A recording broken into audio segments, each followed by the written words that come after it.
Tamara, ¿cómo la desconexión con la naturaleza y el mundo moderno nos está enfermando? Trabajamos en oficinas, encerrados, no dormimos, luz artificial constantemente, pantallas. Doctora Tamara Bartes, también conocida como médica impaciente, oftalmóloga y cirujana ocular formada en el Hospital Italiano de Buenos Aires. Es una creadora de contenido que inspira a más de 200,000 seguidores en Instagram, dedicada a enseñar cómo revertir el hipotiroidismo sin medicación. Creo que la mayor parte de la población está enferma y no lo sabe. Ya no caminamos, ya no cocinamos, ya no exponemos nuestra piel a las diferentes temperaturas. Y creo que esa comodidad nos fue enfermando justamente porque nuestro cuerpo se dejó de adaptar al entorno. ¿Qué crees que esa obsesión de los médicos de ir apagando o aliviando síntomas en vez de directamente buscar la causa raíz? Tu cerebro a las 8 de la noche tiene que ver oscuridad para saber que son las 8 de la noche. Si está viendo luz, no entiende qué hora es. Si no entiende qué hora es, no entiende qué hormonas tiene que segregar ni cómo tiene que funcionar. Es paradójico que estemos enfermando en la comunidad. Vos me estabas diciendo antes de empezar, el cuerpo habla. Si no lo escuchás, habla más fuerte. Si no lo escuchás, grita. Tamara, ¿cómo la desconexión con la naturaleza y el mundo moderno nos está enfermando? De muchas maneras. Yo creo que esa es una de las grandes causas por las que estamos tan enfermos, por la desconexión con la naturaleza. Con la naturaleza y con todo lo que tiene que ver vivir como un ser humano, ¿no? Creo que naturalizamos un montón de cosas por nuestra propia comodidad, desde deliveries, ropa, abrigo, zapatos, autos. Ya no caminamos, ya no cocinamos, ya no exponemos nuestra piel a las diferentes temperaturas. Y creo que esa comodidad nos fue enfermando justamente porque nuestro cuerpo se dejó de adaptar al entorno. Y me parece clave volver a eso para poder recuperar la salud. Claro, pero si tú le preguntas, si yo salgo ahora a la calle y le pregunto a cualquier chico de 20, 30 años y le pregunto qué es vivir como un ser humano, probablemente te responda eso. Tener ropa, comprar un teléfono celular, moverse en auto, pedir Uber, pedir Rappi. El ser humano de hoy, el moderno. Claro, exacto. O sea, cuando te das cuenta de que lo que tú y yo conocemos como, porque incluso tú y yo lo que conocemos como normalidad es eso, ¿cómo le explicas a una persona que eso no es vivir como un ser humano? Claro, de hecho, fíjate que lo llamo vivir como ser humano y para mí era obvio y para vos Claro. también. Vivir como un ser humano de antes, como vino... Yo dije el otro día en redes sociales como vinimos diseñados y bueno, hubo un montón de personas con un problema con esa palabra, como lo queramos llamar, diseñados, inventados, creados. Salimos de la panza de mamá y salimos como vinimos, sin una chaqueta, un abrigo ante el primer vientito que hay. Está muy bien que nos abriguemos, digo, pero en primavera hay un poco de vientito y ya estamos todos con la campera. No comemos más comida, comemos cosas que llamamos comida que no son, y está todo muy naturalizado eso. Pasamos horas y días encerrados, no salimos afuera, no caminamos, no, en la mayoría, ¿no? Trabajamos en oficinas, encerrados, no dormimos, etcétera, ¿no? Luz artificial constantemente, pantallas. ¿Cómo te enfermó a ti ese estilo de vida moderno? A mí creo que lo que más me enfermó, si tengo que mencionar una cosa, fue el estrés. Estrés crónico de muchísimos años, desde una infancia hasta la adultez. Yo cuando me doy cuenta que estoy enferma, y digo me doy cuenta porque yo venía enferma de hace tiempo, pero no lo sabía, yo estaba en la residencia. Y hacer una residencia médica es justamente todo esto que acabo de mencionar, es no dormir. Si te dormiste, te despiertan en la mitad de la noche, no estás durmiendo en tu cama, estás expuesta a fragancias artificiales, a luz artificial, a la comida que te dan en el hospital, que no es comida, eh, a estrés, a trabajar bajo muchísima presión. Todo eso fue como un combo hermoso. Que si tengo que enfermar a alguien, creo que lo pongo ahí. O sea, luz de hospital artificial, no hay ventanas, no tocaba un árbol. Doble turno, turno nocturno. Doble, triple, 4, 5. Porque me he dado cuenta de que los profesionales de la salud probablemente es una de las poblaciones más enfermas que hay. Sí, O sea, parece curioso de que justamente estamos entregando nuestra salud y nuestro cuerpo en manos de personas que no son ni siquiera capaces de gestionar los suyos. exacto. Paradójico, ¿no? Sí, sí, sí, es muy irónico, como que tenemos que revertirle la salud a la gente, pero sin embargo no mostramos, no hacemos nosotros los que le decimos a otros que hagan. Que muchas veces ni siquiera sabemos bien qué decirle a otros que hagan. Sí. Pero lo más básico como bajar el estrés, que lo dice cualquier médico, lo dice medio por arriba. Como, sí, David, baja el estrés, así estás mejor, porque si no te vas a infartar. Y el médico está... Más estresado que el paciente. Tú seguro. acabas de mencionar algo que me parece curioso porque decías, estaba enferma y no lo sabía. Creo que la mayor parte de la población está enferma y no lo sabe. O sea, Sí. cuando tú ves estimaciones de que más del 90% de la población está enferma metabólicamente, independientemente de que tenga abdominales o buenos glúteos, Sí, te das cuenta que la mayoría va por la vida enferma y no se da cuenta. sí. ¿Cómo, cómo te diste cuenta o en qué momento te diste cuenta que estabas enferma?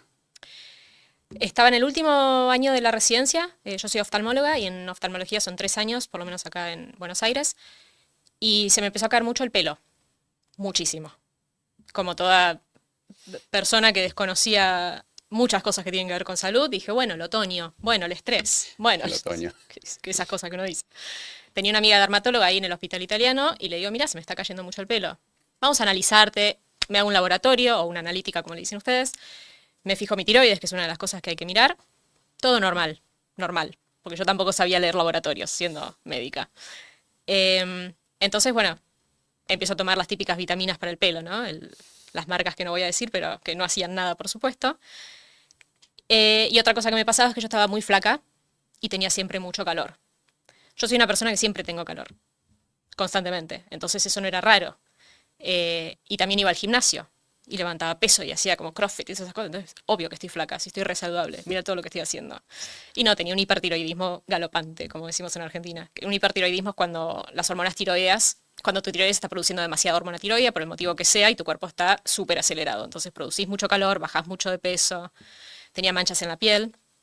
Yo en ese momento termino la residencia y por motivos diversos que no vienen al caso, le hago una demanda al hospital. Entonces, cuando estoy entregando el telegrama, después de salir de mi abogada, miro así mi mano y tengo una foto, que tengo toda la mano como manchada con unas manchas rojas, medio difusas.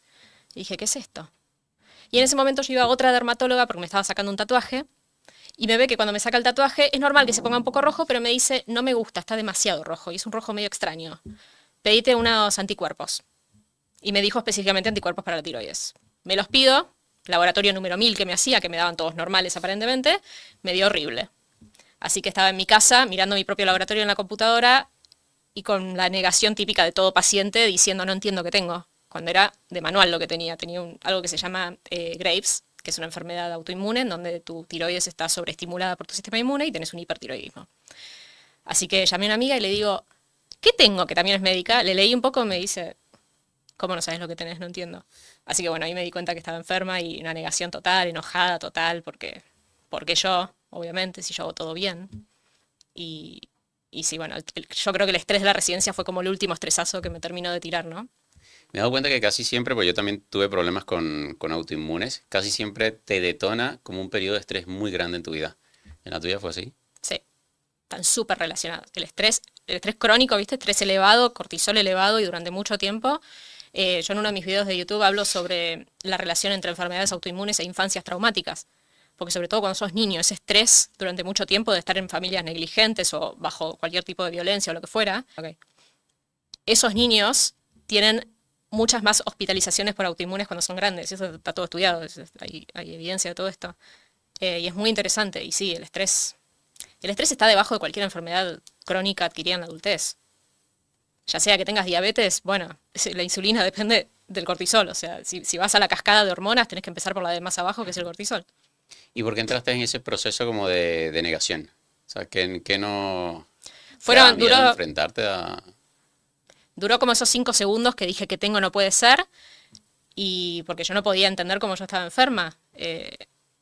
Mal que mal, yo había comido toda la vida comida casera en mi casa, hacía deporte, era una mujer sana, no sé qué está pasando. Yo no contemplaba el estrés que tenía ni todas otras cosas que tenían que ver con el estilo de vida, que no, esto de no estar en contacto con la naturaleza, por ejemplo, para mí no era un factor. Y me pasó que dije, ¿por qué a mí? Porque yo tenía mis mejores amigas que comían en la cadena de comida chatarra de la M casi todos los días. Y digo, no entiendo. ¿Por qué ellas no y yo sí? ¿Cuál es la diferencia? No, si alguien se tiene que enfermar, ponele que yo no haga todo perfecto, pero si alguien se tiene que enfermar, hay mucha gente antes que yo. Y me di cuenta, yo en ese momento literalmente me senté en el sillón y renuncio al hospital, ¿no? Y estuve sentada en el sillón mucho tiempo llorando porque una de las cosas que tenía era arritmias, palpitaciones, pidiendo por favor que pará, frená, necesito que dejes de latir. Y pensando, como buena virginiana, pensando, analizando. Y caí en la cuenta de que mis amigas eran más felices. Simple. Estaban como despreocupadas por la vida. Preocupadas por lo que había que preocuparse, pero en general sin drama. Y yo, señora drama, olvídate. Yo, o sea, esto está mal y drama.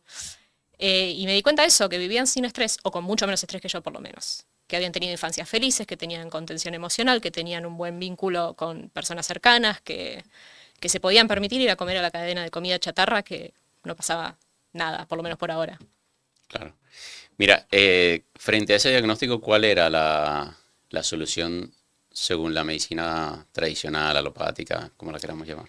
Según la medicina tradicional, cuando vos tenés una enfermedad autoinmune que está atacando tu tiroides, el problema parecería estar en la tiroides y no en el sistema inmune, cosa que no es así. Digamos, la tiroides está sana, solo que el sistema inmune la está sobreestimulando y la tiroides responde a los comandos que le dan. Pero el problema lo ponen en la tiroides. Entonces, si tenés hipotiroidismo, lo que se hace es reemplazar la hormona tiroidea, entonces te dan levotiroxina o cualquier medicación que reemplace esa hormona. Y si tenés hipertiroidismo, como es mi caso, se pueden hacer diferentes cosas como para bajar la actividad de la tiroides. Desde yodo radioactivo hasta directamente sacarte la tiroides, que es algo que pasa muchísimo. De hecho, hay muchos médicos alrededor del mundo que entraron en medicina funcional o en otro tipo de medicina justamente porque les pasó esto. Después de que le sacaron la tiroides, era como... De hecho, me pasó que antes de entender lo que tenía, estaba en una clase de CrossFit, encima era mi primera clase de CrossFit, y CrossFit es fuerte, es mucho ejercicio intenso. Yo estaba con un hipertiroidismo y con mi corazón con extrasístoles, que son como latidos extra, y de repente me hacía una pausa, era todo un desastre. No termino la clase de CrossFit porque me empecé a sentir muy mal, me empezó a latir horrible, y dije, uy, no, bueno, el CrossFit no es para mí, no sé. Me siento en la vereda, en una calle acá en Buenos Aires, con mi bici, a llorar, porque me sentía mal y no sabía qué pasaba. Dije, me voy a una guardia. De última, hay algo que se llama, que es como el síndrome del guardapolvo blanco, que es ya ir a un médico y que el médico te diga cómo estás, que ya te calma. Entonces dije, no sé qué tengo, pero voy para eso, voy a alguna guardia. Bueno, me siento para que me hagan un electro, me hicieron un electrocardiograma. Yo cuando ya estaba acostada ya no sentía nada, y el electrocardiograma me dio horrible. Una extrasístole cada 2 latidos tenía. Y yo dije, imagínate entonces cuando lo sentía lo que era esto. Me atendió una chica joven, me dice, voy a consultar con un cardiólogo porque esto es tremendo. Bueno, vuelve y me dice, mira, hablé con él, me dicen que tus opciones son o te empezamos a dar beta bloqueantes, que es una medicación para bajar el latido, la frecuencia del latido del corazón, o te hacemos una ablación, que es entrar con una canulita al corazón y quemar un sector del corazón que es el que envía los impulsos. Yo le dije, muchas gracias, me voy. No sé qué tengo, pero vos no me lo vas a resolver. Fíjate que yo tenía un problema en el sistema inmune, mi sistema inmune estaba estimulando mi tiroides estaba liberando hormona tiroidea además, esa hormona tiroidea impacta en todos los órganos de tu cuerpo y les indica, hacer lo que tenés que hacer, entonces todo mi cuerpo estaba súper acelerado y dentro de eso, un órgano target era mi corazón. Y la solución de ellos era atacar el corazón y no la causa. El corazón estaba sano, el corazón estaba respondiendo estímulo. ¿De quién? De la tiroides, que también estaba sana, que estaba respondiendo a estímulo. ¿De quién? De mi sistema inmune, que estaba funcionando mal. Y el porqué de eso, que era lo que había que ir a buscar para resolver la situación. Todo esto me entero después de que, bueno, entré en un viaje largo de sentarme aguantando las palpitaciones y leyendo en la computadora, porque no me voy a hacer una ablación a los 30 años cuando ni siquiera me preguntaste si tengo antecedentes tiroideos, porque ni eso.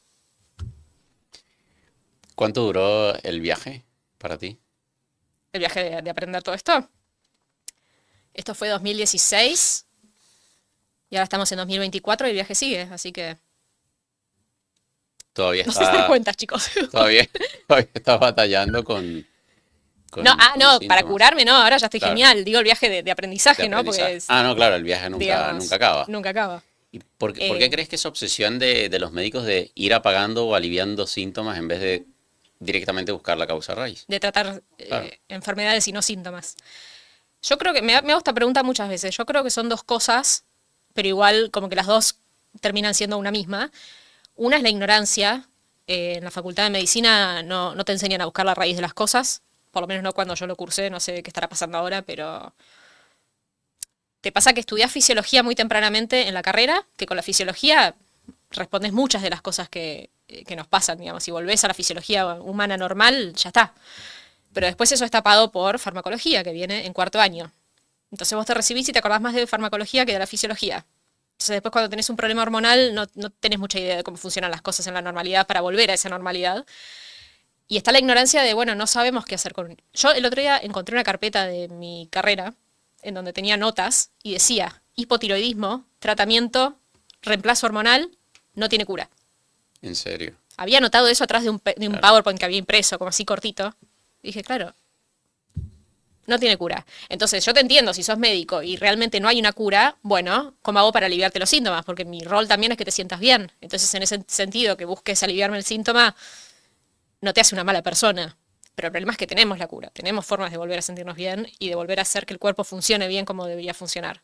Cuando estamos ignorando eso, y ya hace muchos años, no es que yo lo descubrí, vos lo descubriste y bueno, le damos tiempo.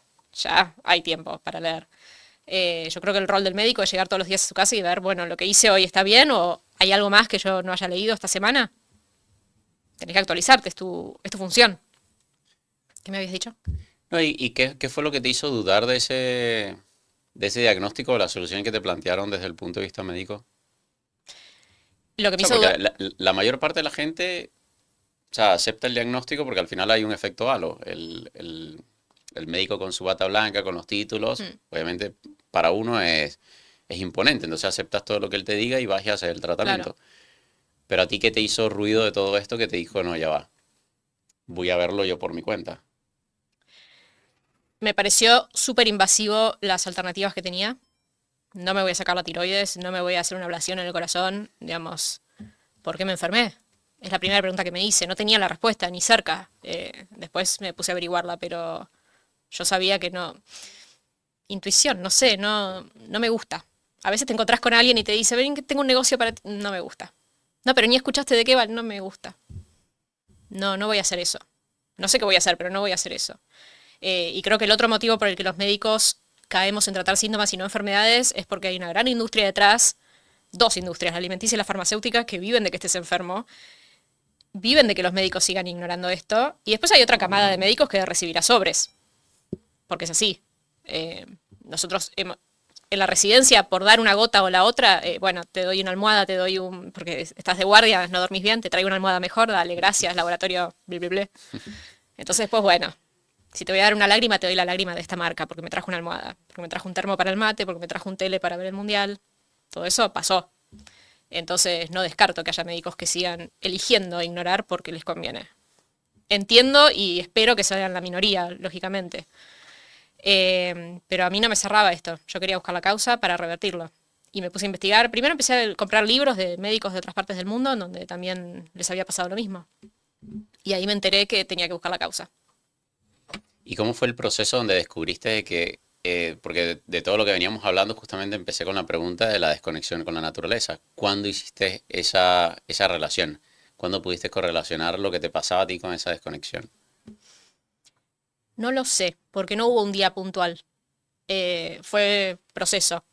Pero cuando yo estaba sentada en el sillón llorando, ya no estaba trabajando y estaba viendo, bueno, qué voy a hacer de mi vida, mientras encima me curo. Tenía como dos cosas grandes que resolver, ¿no? Tener un ingreso nuevo y resolver mi problema de salud. Estando en Argentina, yo no podía ir a trabajar de cualquier cosa y más o menos pagar un alquiler y un montón de otras cosas que tenía que pagar, porque con un sueldo mínimo no me alcanzaba para todo eso, como sucede en toda Latinoamérica, creo. Entonces dije, hablando con una amiga que estaba en Nueva Zelanda, dije, me voy a Nueva Zelanda. Si voy a estar, mientras tanto, trabajando de cualquier cosa para ver qué voy a hacer con mi vida y cómo curarme, bueno, voy a algún lugar donde pueda ganar en dólares y mientras tanto vivir. Entonces, y lo dejé medio al azar, como voy a ver si saco la visa. Para sacar una visa a Nueva Zelanda tenés que conectarte a una página que se abre una vez al año a las 7 de la tarde. Dan 1000 visas y se conectan 10.000 personas. Y la forma de obtenerla es completar un formulario, poner siguiente y pagar. Lo que ocurre es que se satura esa página, entonces 7 y 10 ya están todas las visas dadas y ya está todo saturado, y que la obtengas o no depende de que se te tilde la página, básicamente. Entonces había escuchado que era mejor si traías varias computadoras, celulares, etc. Entonces hago esto, digo, bueno, vengan todos con sus computadoras, mi hermana, mi amiga, tablet, iPhone, lo que sea. Y una de las computadoras, que era la que le teníamos menos fe porque estaba toda vieja, pobrecita, pum, éxito. Pagué. Listo, me voy a Nueva Zelanda. Lo dejé como, se decidió que esto es así, listo. Entonces, al poco tiempo, octubre de 2019, entro a Nueva Zelanda. Noviembre de 2019 empezó la hermosa pandemia. Entonces me quedé varada en Nueva Zelanda, por suerte, y estuve 2 años en ese país que está lleno de naturaleza. En ese proceso vivía en una van, trabajaba organizando casamientos en un viñedo en Nueva Zelanda, y cuando estaba en la oficina no había mucho que hacer. Esto es muy típico de Nueva Zelanda, que les encanta que si no hay nada para hacer, bueno, no hay nada para hacer. En Latinoamérica, por lo menos en Argentina, si no hay nada para hacer, buscate algo para hacer. ¿Qué haces? Sí. ¿Querés un café también? Te dicen. No. Y ahí era como, si no hay nada para hacer, bueno, anda a caminar, disfruta de la naturaleza y te seguimos pagando mientras tanto. Entonces yo en la oficina, hice mucho trabajo de oficina, estaba primero viendo cómo podía trabajar online, porque yo quería empezar un canal de YouTube y contarle al mundo todo lo que yo iba aprendiendo sobre cómo podés curarte y sobre todo lo que los médicos no te suelen decir. Y al mismo tiempo, no me acuerdo qué iba a decir. ¿Qué estaba haciendo al mismo tiempo? Ah, eso. Y al mismo tiempo metiéndome en PubMed y estudiar y ver.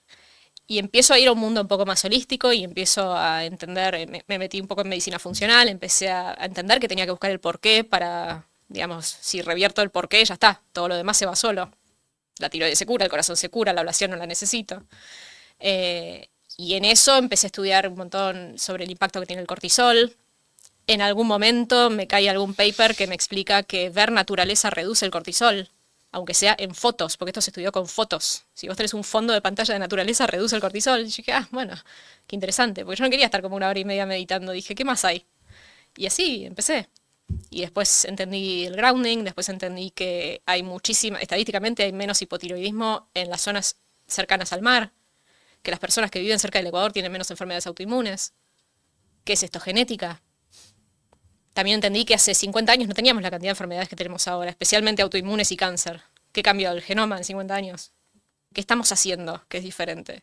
Y empecé a aplicar un poco de sentido común. Yo tenía un profesor en la facultad que decía que cualquiera se recibe de médico, un adoquín persistente se recibe de médico. No es difícil. Lo difícil es después aplicar sentido común a lo que vas a hacer con eso.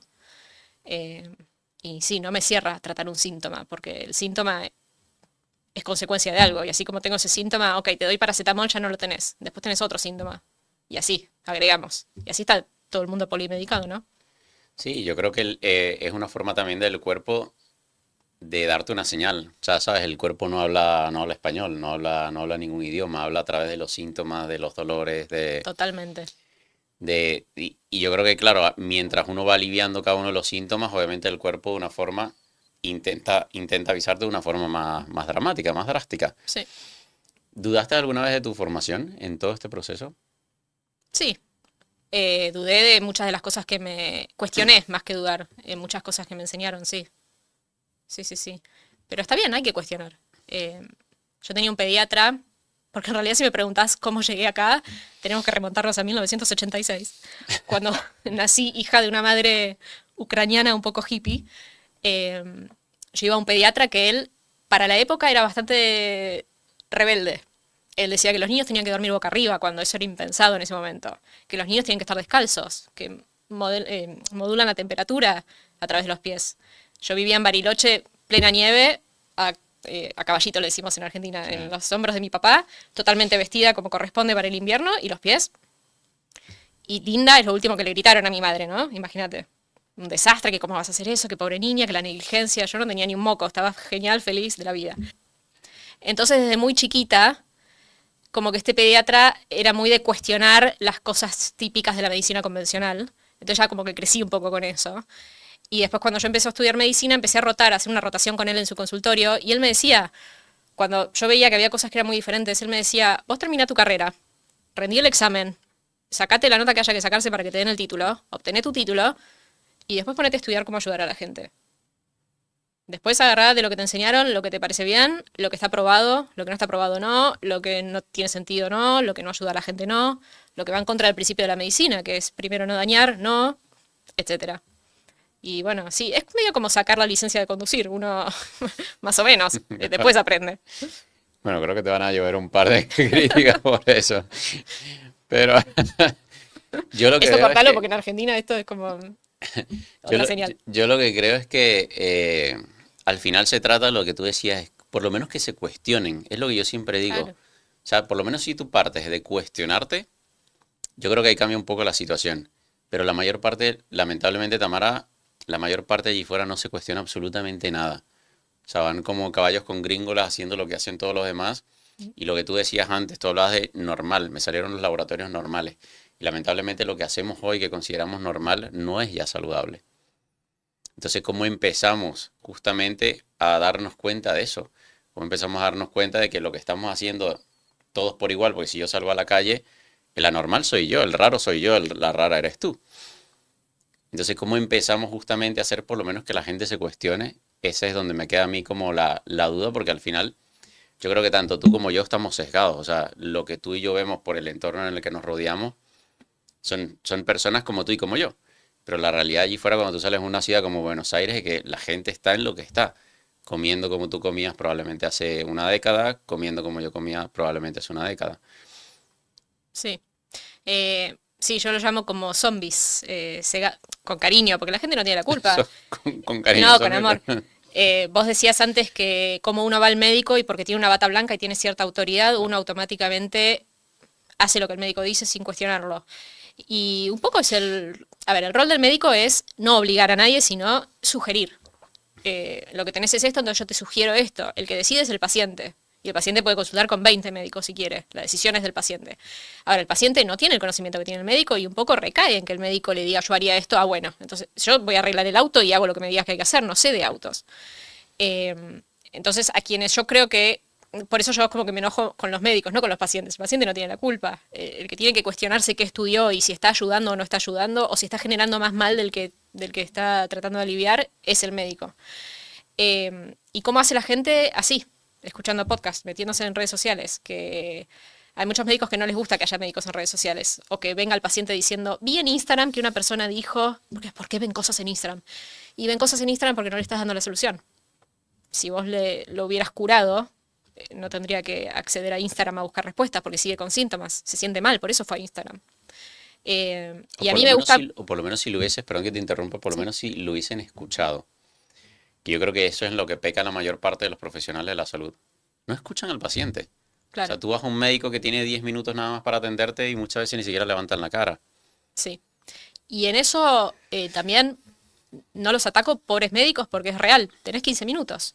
Y en 15 minutos, con toda la intención del mundo, no puedes ayudar a alguien. Y ahí, bueno, hay todo un sistema de por qué tenemos 15 minutos y hay toda otra cuestión, ¿no?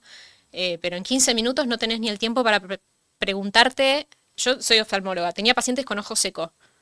Le das una gota, no resuelve, le das un gel, no resuelve. Bueno, ese no resuelve. Ok, hay que mirarle la tiroides. Y ahí ya hay todo un mundo, porque si tiene un hipotiroidismo, eso me explica el ojo seco y ahí ya tengo que resolver el hipotiroidismo. No puedo en 15 minutos. ¿Y a quién la mando? Pero no es que nadie le van a dar una levotiroxina.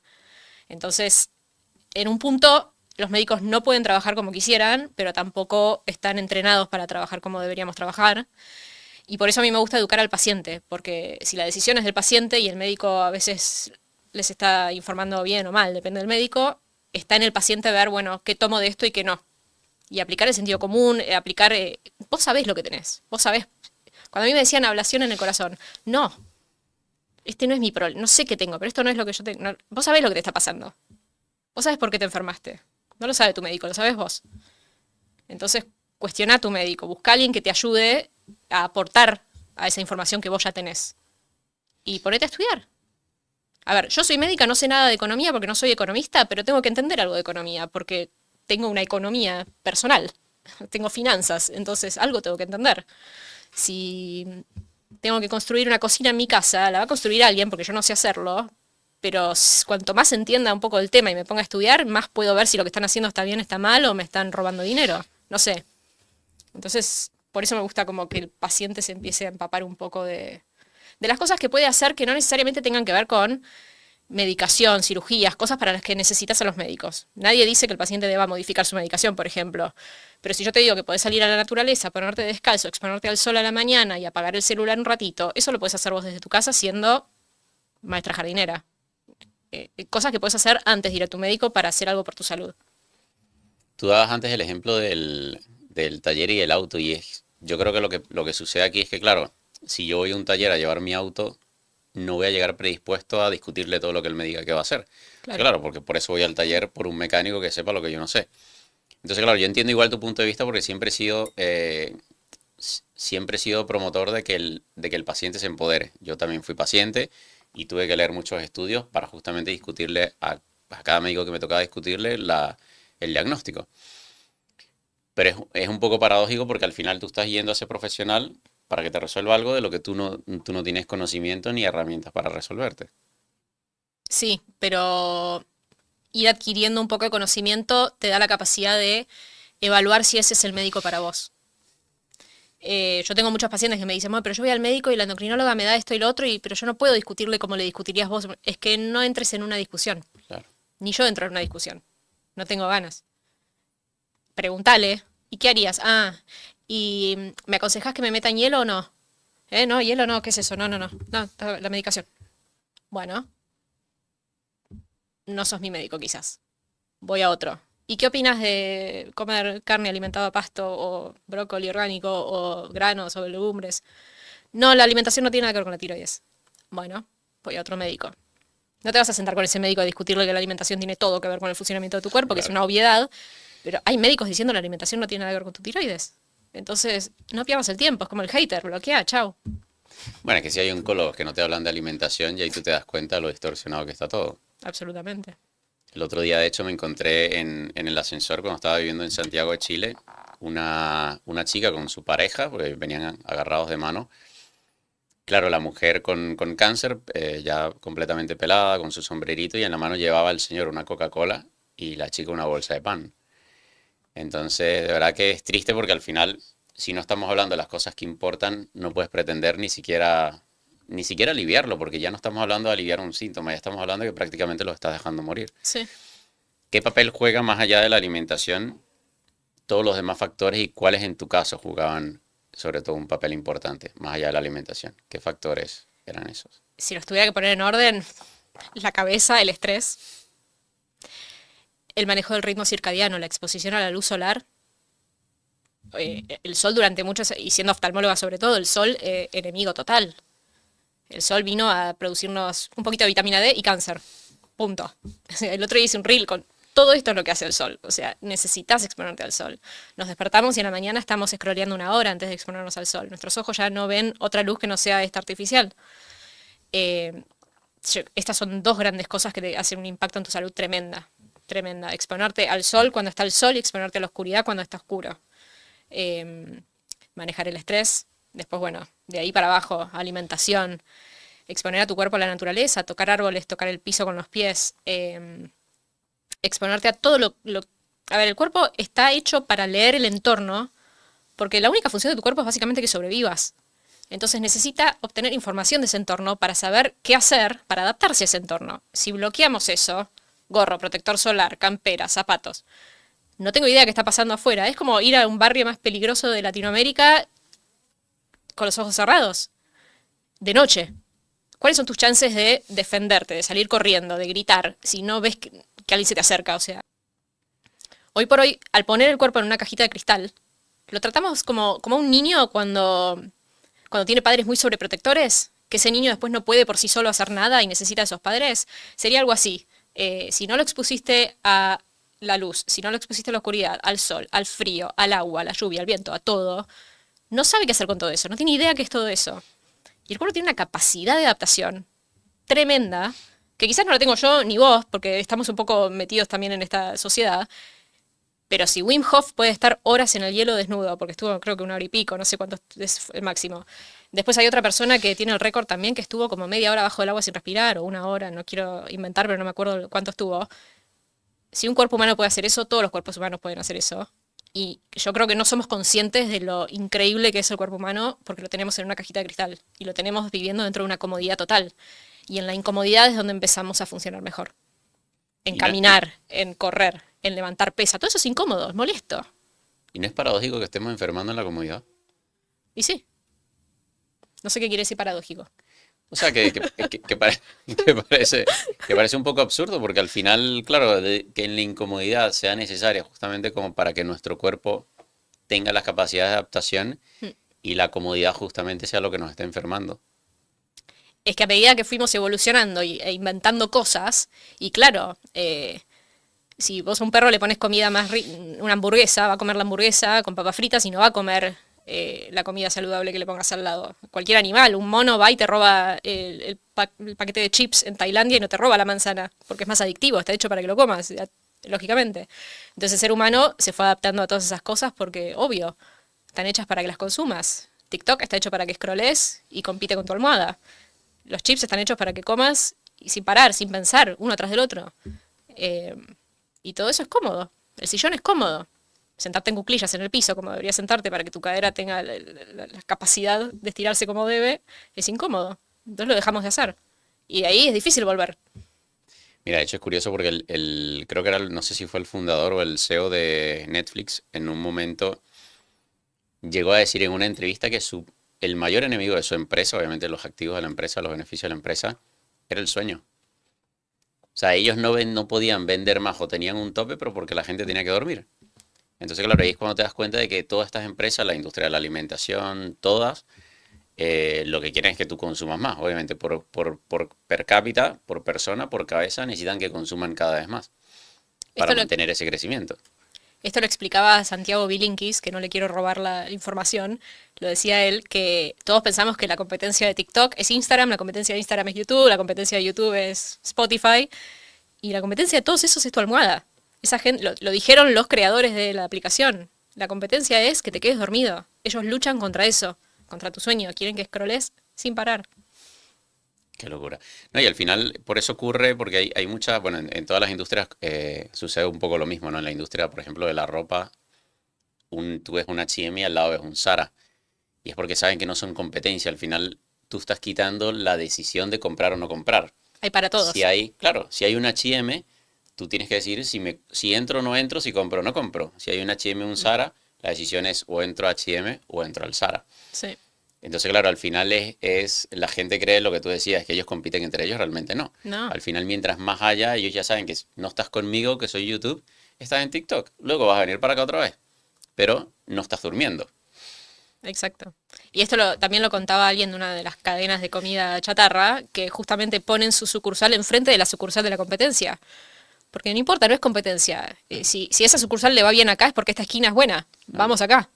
Sí, a ellos no le importa Hay para todos. Claro, que tú si desayunas hoy en Starbucks, luego te vayas al McDonald's. Tarde o temprano, si estoy enfrente, vas a volver conmigo. O sea, a ellos lo que le interesa es que tú vuelvas, no importa con quién. Porque ambos, y esto pasa con estas cadenas de comida y con las redes sociales, sí, yo compito contigo, pero vos también mantenés a esa persona que es mi consumidor dentro de la cuestión consumista. O sea, vos lo mantenés adicto. Claro. Entonces después va a buscar más de eso. ¿Y quién es más de eso? Yo. Entonces es como nos sumamos. Sí. Mira, y yo quisiera saber qué relación tiene todo lo que son las luces artificiales, las pantallas, con los problemas tiroideos. Esto se está estudiando, nos falta todavía más data sobre esto, pero la luz artificial se está relacionando con todo, desde cáncer hasta problemas autoinmunes, problemas tiroideos y demás.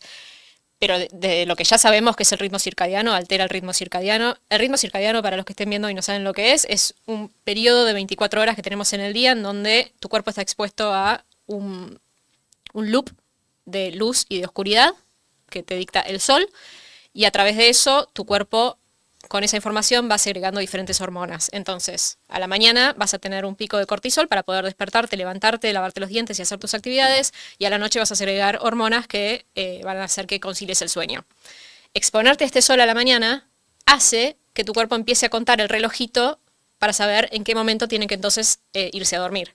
Por eso cuando la gente no puede irse a dormir y se toma una pastillita, ¿no? Exponete al sol a la mañana. ¿Pero qué tiene que ver? Vos andás y exponete al sol a la mañana. La luz artificial interfiere con todo esto. Estar fuera de la luz solar y estar metidos con luz artificial le está dando información errada al cerebro. Tu cerebro a las 8 de la noche tiene que ver oscuridad para saber que son las 8 de la noche. Si está viendo luz, no entiende qué hora es. Si no entiende qué hora es, no entiende qué hormonas tiene que segregar ni cómo tiene que funcionar. Y por eso cuando scrolleas, que es lo que hablábamos recién, estás hasta las 2, 3 de la mañana. Porque si no lo haces con filtro Blue Blocker, que igual lo que lo hagas con filtro Blue Blocker no es la idea, pero si no bloqueas esa luz azul, eso lo que hace es que vos interpretes, tengo que estar despierto, porque esto es lo que yo hago cuando estoy despierto. Esta luz le indica a mi cerebro cortisol, no melatonina. Sí, al final es lo que tú decías antes, es información. Exacto. O sea, tu cerebro con esa luz que entra a través de la retina, a través de los fotorreceptores, de la piel, de los ojos, etcétera, tiene que hacer algo, tiene que interpretarla. Entonces, claro, tú le estás indicando a tu cerebro, mira, es de día, hay que estar activos, hay que estar pendiente porque puede haber una amenaza en el entorno. Entonces, claro, estamos allí con el estímulo, y lo que tú decías, yo creo que quería hacer también la acotación de que no es únicamente nada más una cuestión del color de la luz del teléfono móvil, es una cuestión de estímulo, de Total. sonido, de estar allí scrolleando y que son cada vez más rápidos también los estímulos.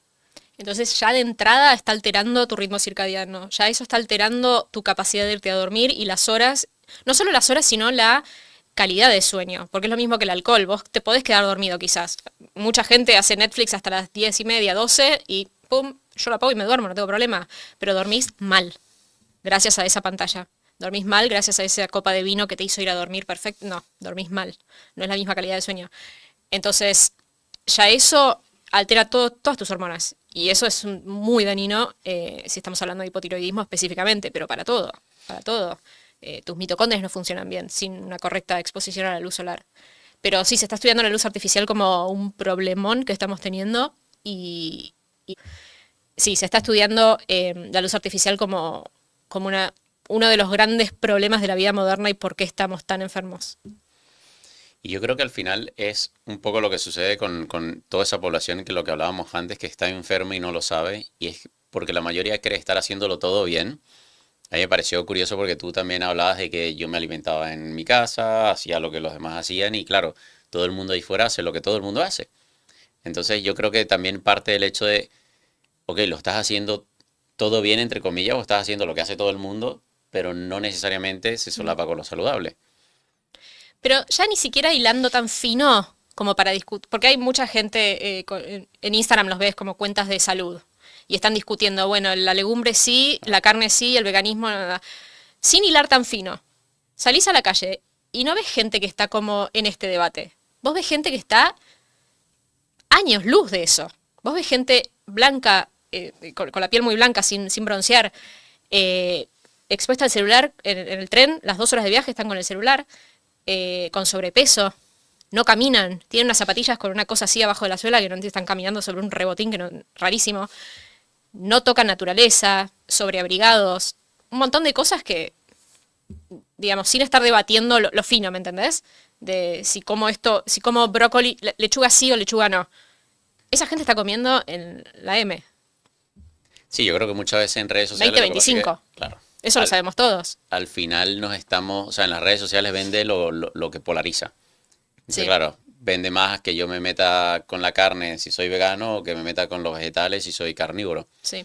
Entonces, pero yo estoy, o sea, estoy completamente de acuerdo contigo en el que estamos llevando la discusión a donde no debería estar. O sea, yo Claro. creo que mínimamente tenemos que recuperar ciertos hábitos y ya ahí la mayor parte de la población mejoraría una Nadie barbaridad. levanta peso. ¿Qué me importa si, no sé, comiste carne o no carne? No importa. No estás levantando peso, no estás caminando. Tenés un perímetro abdominal así. Hoy No te veía- expones al sol. Hoy veía una foto de un biohacker muy conocido en Estados Unidos que se llama Dave Asprey. Todo, no sé, con un montón de moretones en la cara, porque se ponen a hacer experimentos supuestamente para aumentar la longevidad. Y yo decía, o sea, ¿a qué punto estamos llegando de la estupidez también humana en ese otro extremo? Porque ¿de qué te vale hacer a ti todo eso si ese hombre ni siquiera entrena? Entonces, ¿cómo me vas a vender a mí una longevidad saludable si no estás haciendo prácticamente lo que más evidencia tiene de cara a conseguir esa longevidad saludable, que es el entrenamiento de fuerza? Exacto. ¿Me dejas hacer chivo de school? Sí. ¿Se puede? No quiero... em, exacto, totalmente. Yo tengo una comunidad en School que se llama Alimenta tu tiroides, donde ayudo a personas a revertir su hipotiroidismo naturalmente, no solo con la alimentación en cuanto a comida, sino con todo lo que nutre la tiroides, ¿no? Desde la exposición a la naturaleza, por ejemplo. Y una de las cosas que más me preguntan es, apenas entran, porque ahí podés hacer posteos y hacer preguntas. La primera pregunta siempre, ¿qué suplementos tomó? No sé quién sos, no te conozco, no sé cuáles son tus hábitos, vos ya querés agregar suplementos. Pero esto es lo que te dijo tu médico todos estos años, agrega cosas. Y vas a recuperar muchísimo más rápido tu salud si empezás a sacar cosas. No es una cuestión de agregar o una pastilla sintética o un suplemento supernatural de magnesio, si estás comiendo cualquier cosa, si no estás haciendo deporte, si tus relaciones son horribles, si tu marido te pega. No me importa el suplemento de magnesio. ¿Cómo está tu entorno? Ok, ¿qué hay que sacar? Esto. Bueno, tu cuerpo va a mejorar muchísimo, muchísimo más con todo eso que si le estás agregando un suplemento que... Sí, de hecho el Cosquillas. autor Nassim Taleb, no sé si lo ubicas, él habla mucho de esto de la vía negativa, que se puede progresar mucho más quitando, y yo creo que las redes sociales sobre todo han impulsado esto, lo que dices tú, como agregar, sin primero haber despejado el camino. O sea, no Sí. tiene ninguna, y a mí me pasa igual. recibo gente que luego me dice, me estoy tomando estos 5 o 6 suplementos. Yo le digo, siempre le pregunto 3 cosas. ¿Para qué sirve cada uno? No saben. ¿Quién te lo recetó? No, lo vi en un post, bueno, no voy a mencionar a nadie. Porque Pero siempre además, me dicen, discúlpame, pero vos y yo tendríamos que tomar el mismo suplemento y en las mismas dosis. claro. No, es que todo está mal. Entonces, claro, y es que muchas veces me dicen, no, por ejemplo, si yo te pregunto a ti, no, bueno, ¿quién te lo recetó? Me dices, no, Alan. Y yo, Alan te lo recetó. No, lo vi que lo subió en un reel. Yo, ya, no te lo prescribió a ti, entonces, lo viste en un reel porque te cuadró y te lo fuiste, te lo compraste. Entonces, claro, estamos con esa necesidad de querer agregar más y yo creo que en todo pasa igual, en la alimentación pasa igual, en el entrenamiento es lo mismo. La gente está obsesionada con, y bueno, ¿y cada cuánto tiempo tengo que cambiar mi rutina? No, puedes mantener toda esta misma rutina toda la vida si te da la gana. Si te aburres, pues cámbiala. Entonces creo que las redes sociales han como instalado esa necesidad constantemente de estar agregando la novedad. Y bueno, al final es una necesidad del mercado. Tienen que crear novedad para seguir vendiendo. Por supuesto. Sí, así tenés una persona con un síndrome metabólico y resistencia a la insulina que quiere de repente comprarse una máscara para luz infrarroja, no sé, porque vio que es bueno para la salud. Estás ¿Cuál es? desayunando helado. Claro. Es que por eso te digo, yo a veces creo que la discusión está centrada en donde no debería estar. Claro. Porque la gente que medianamente quiere hacer las cosas bien se va a la suplementación. Y la gente que le da igual, entonces está en los fármacos. Entonces estamos saliendo de una industria cuando al final estamos cayendo en lo mismo, porque detrás de la industria de la suplementación están los mismos players, detrás de la industria de los procesados están exactamente los mismos players. Y el concepto que te bajan a vos, a tu cerebro, es que tu salud depende de factores externos, de ese suplemento, de esa, de ese protector solar, de ese, no sé, lo que fuera. ¿Y cómo vivía la gente cuando todo esto no existía? Eso es lo que yo siempre pregunto. Es sentido O sea, por común, lo no entiendo menos, claro, cómo, no entiendo. hay En el momento en una... que dependés de, ya sea de otra persona, de otro producto, de lo que fuera, y ahí hay algo para modificar. Que es Sí, mucho más simple y más complejo al mismo tiempo, pero es mucho más simple. claro, pero al final yo creo que la industria lo que quiere es eso, que dependas de ellos. Claro, y sí. O sea, eres más rentable si eres dependiente. Bueno, de hecho, bueno, te iba a comentar algo primero, que hay una doctora que se llama María Gloria Domínguez, que ya se dedica a ir a poblaciones aisladas en el Amazonas y a estudiar la microbiota. De hecho, tiene paper en The Lancet, en revistas muy de mucho nivel. Y ella me decía, David, son poblaciones donde no hay prevalencia de enfermedades modernas, por algo se le pone el apellido modernas. No hay prevalencia de enfermedades cardíacas, no hay prevalencia de enfermedades autoinmunes. ¿Cuál es la diferencia? Que viven como deberíamos estar viviendo. No es que sean veganos, no es que sean carnívoros. Me dice, comen una porción muy pequeñita de carne a la semana, comen mucho pescado, eso sí, comen frutas todos los días, comen fruta todo el día, pero claro, se la pasan en la naturaleza, moviéndose, en compañía. Me pasó cuando, bueno, vos ya lo sabés, pero le contamos a la audiencia, yo viajé bastante por el mundo, Nueva Zelanda, Barcelona, Costa Rica, Hawái, y cuando estaba por entrar a Costa Rica, me meto en los grupos de Facebook como para ir averiguando, conocer gente y demás, y veo uno que era de expats en Costa Rica. Entonces era mayoritariamente gente de Estados Unidos que iba a ir a Costa Rica y varios que ya vivían ahí. Y una de las preguntas más repetidas era, ¿pero cómo hago? Porque claro, en su cabeza me voy a ir a vivir al medio de la jungla, ¿cómo obtengo todo lo que tengo en mi civilización normalmente? ¿Dónde voy a comprar Advil o cualquier tipo de, viste, no suplementos, pero antiinflamatorios, cosas así de las farmacias? Y todos abajo le comentaban, también estadounidenses que ya venían en Costa Rica hace rato, le comentaban, vení y después vemos si lo necesitas. Yo vine con esta y esta y esta y esta otra enfermedad, no tengo nada. No, pero ¿cómo puede ser? No sé, nadie lo sabe explicar. Y así, todo el mundo, pero muchos comentarios muy similares de gente preocupada por dónde iba a comprar toda su medicación y gente que le decía, no la vas a necesitar. Y yo fui y yo cuando entré a Costa Rica estaba bastante hipotiroidea, porque yo empecé con hipertiroidismo, después se me viró a Hashimoto, que es hipotiroidismo, que es muy común que haga ese switch. Yo entré bastante hipotiroidea a Costa Rica y es increíble lo que me cambió la salud. Y no hice nada más que existir ahí. Claro, pasa que me compraba el coco y ese coco estaba recién bajado de esa palmera. Y chau, y carne alimentada a pasto y vivía en patas en la playa, con el yodo del mar. Listo. Simple. Mira, de hecho hace poco, bueno, hay una empresa, obviamente no la voy a nombrar porque no le voy a hacer publicidad de gratis, que ha centrado, pero han hecho una campaña impresionante y en torno todo a fármacos. Se te cae, o sea, además la página web está súper bien hecha. Montaron una publicidad ahora en el Super Bowl. Y claro, le cayó mucha gente a criticarlo porque al final lo que están promoviendo es fármacos. O sea, el famoso Ozempic para perder peso, fármacos como, bueno, minoxidil para el cabello, fenasteride para la caída del cabello, y que al final, lo que venimos hablando toda la entrevista, no solucionan absolutamente nada. No. Entonces solamente están aliviando síntomas, pero allí te das cuenta de que sigue existiendo una necesidad, por eso yo siempre lo hablo con los médicos con los que me rodeo, porque muchos de ellos los veo demasiado optimistas cuando estamos súper sesgados. Mm. O sea, ya nosotros estamos armando un evento aquí el 5 de abril en Buenos Aires y brutal. Se van a venir 300 personas, lo vamos a reventar, pero son 300 personas en una ciudad que tiene millones de habitantes. O sea, claro, tú sales de ahí emocionado porque piensas que estás cambiando el mundo. No, la realidad fuera es que empresas como esta que están promoviendo este tipo de fármacos lo están reventando, pero porque la gente sigue queriendo la pastilla y ahí no te el das cambio. ahí te das cuenta que no es un tema de ignorancia. Ya sabemos cómo mejorar la salud sin la pastilla. Pero hay mucha gente a la que no le conviene, obviamente. Si vos estás sano, ya se cae un negocio enorme. Los mismos médicos vivimos de que estés enfermo. Si no habría médicos. A mí me pasó que hice un video sobre la depresión contando 10 alternativas a la medicación. En ningún momento le estoy diciendo a la gente, deja la medicación, ponete a hacer esto, no vayas a un psiquiatra, no tengas acompañamiento. Por supuesto. Estoy simplemente mostrando que, por ejemplo, comer pescado 2 a 3 veces por semana tiene el mismo o más efecto que el Prozac.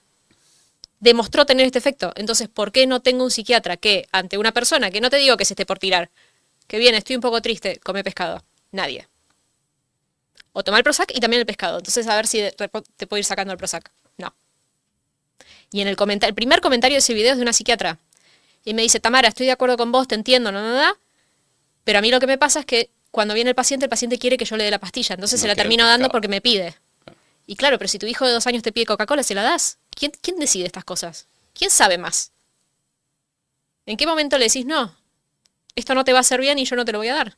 Y que vaya al de al lado, y el de al lado tampoco se lo va a dar, y en algún punto el paciente va a dejar de pedir, porque se lo están dejando de dar.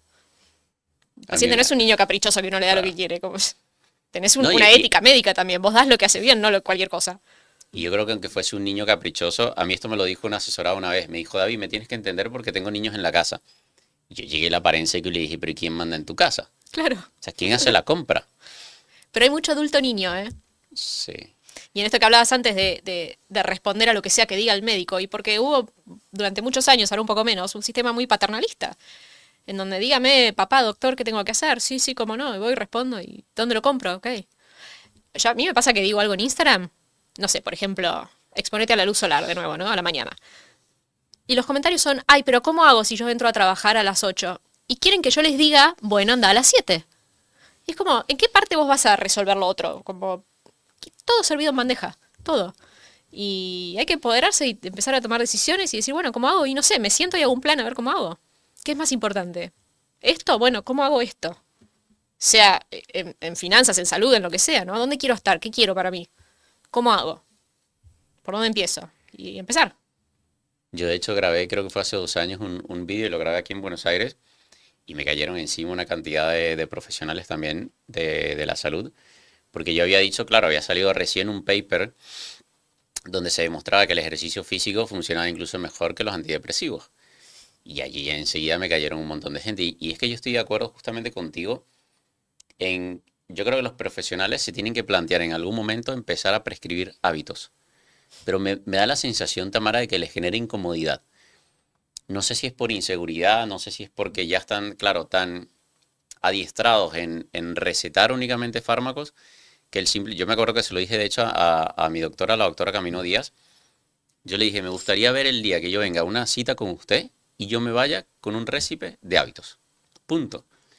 Y ya, pero no, me da la sensación de que como que les genera inseguridad porque piensan que no te están ayudando. Pasa eso, que subestiman los hábitos, los mismos médicos, y también creo que pasa que es más cómodo, porque si yo te doy una pastilla, te saca el síntoma, vos mañana volvés contento y listo, fácil. Y es más lindo para mí lidiar con alguien contento que lidiar con alguien que vuelve al día siguiente, que la mitad de las cosas que le pedí no las hizo porque son difíciles, porque son incómodas.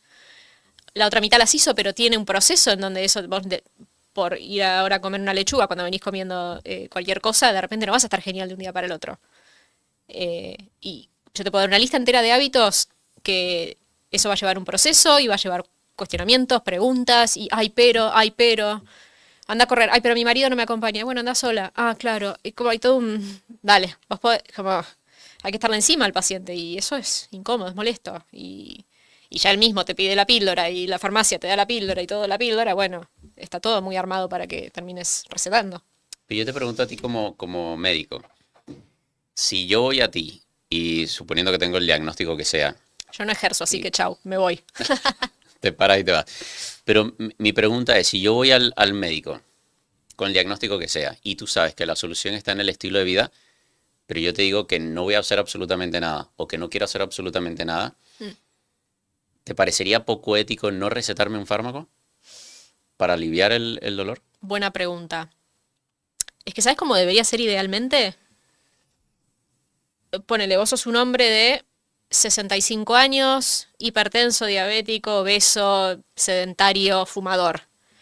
Vos para mí sos una bomba de tiempo para tener un infarto, por mencionar una de las cosas que puedes tener. Entonces yo tengo que cambiarte un montón de hábitos a vos. Y yo tengo que decirte, si vos no cambias todo esto, te vas a infartar. Bueno, pero si me das una estatina, no sé qué, ¿verdad? Sí, esa es una opción. Pero vas a tener todos estos problemas también. Y así como ahora quizás no te infartás, está bien, pero ahora vas a tener un cáncer de páncreas. Porque no es lo único que quiero prevenir.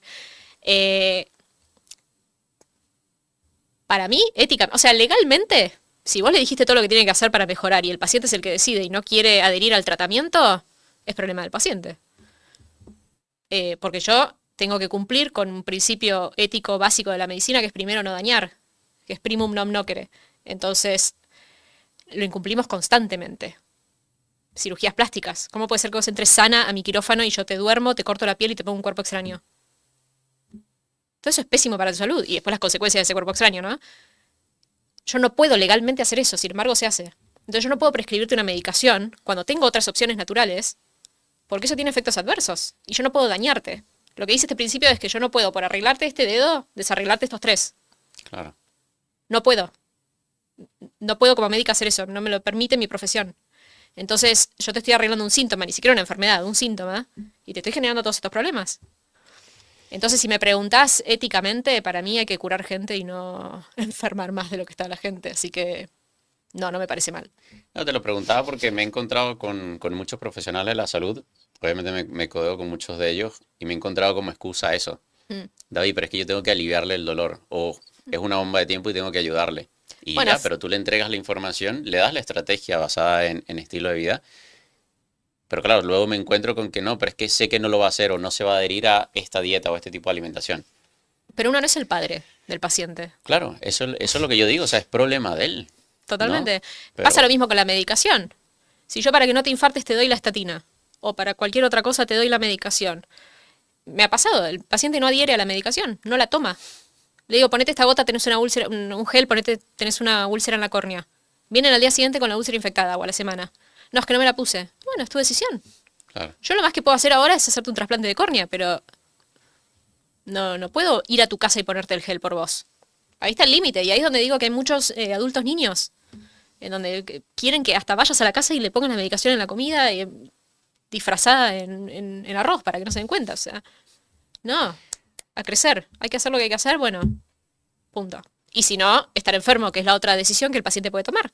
Está muy bien. Yo tengo un familiar que me dijo, mi cuerpo, mi decisión en un momento, y le dije, tenés razón, no te molesta más. Porque yo estoy, levántate del sillón, anda a correr, anda a caminar, hace esto, hace natación. Y un día se cansó de mí y me dijo, mi cuerpo, mi decisión, yo quiero estar sedentario y con mi panza así. Tenés razón, le dije. Listo. Claro, es lo que yo siempre he pensado, o sea, tú le das el camino para sanar y pues si no, aquí están las consecuencias, eres tú el que decide. Pero por pasa dónde lo querés. mismo con un psicólogo. Uno va al psicólogo y le dice, tengo problemas con mi novia porque me manipula. Y bueno, la psicóloga no va a ir a hablar con tu novia. Te va a dar las herramientas, vos después utilizalas o no. ¿Crees que la gente le tiene miedo a la responsabilidad o asumir la responsabilidad de su propio cuerpo y su propia salud? Buena pregunta, sí.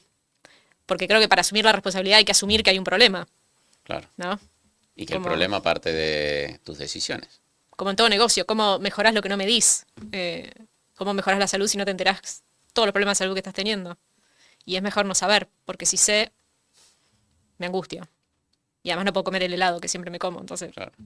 no. Y hay gente que de entrada te dice, David, esto no lo voy a negociar. ¿Cómo tú juegas contra eso? Si hay alguien que te dice... Firme aquí. Claro. Firme el consentimiento informado. O sea, hay gente, yo me he dado cuenta que hay gente que realmente no quiere cambiar el estilo de vida que la enfermó. Y es lo que tú decías. Yo creo que ahí en ese caso es informarle cuáles son las consecuencias. Pues ya está. Cuando lleguen las consecuencias, lo que yo siempre le digo a la gente, las consecuencias son estas, si tú mantienes tu estilo de vida, que es el estilo de vida del 90% de la población. Cuando lleguen las aceptas. O sea, sin darte golpes en el pecho, sin darte latigazos, pues las consecuencias son esas y tú verás cómo las afrontas cuando lleguen, que luego va a ser más complicado.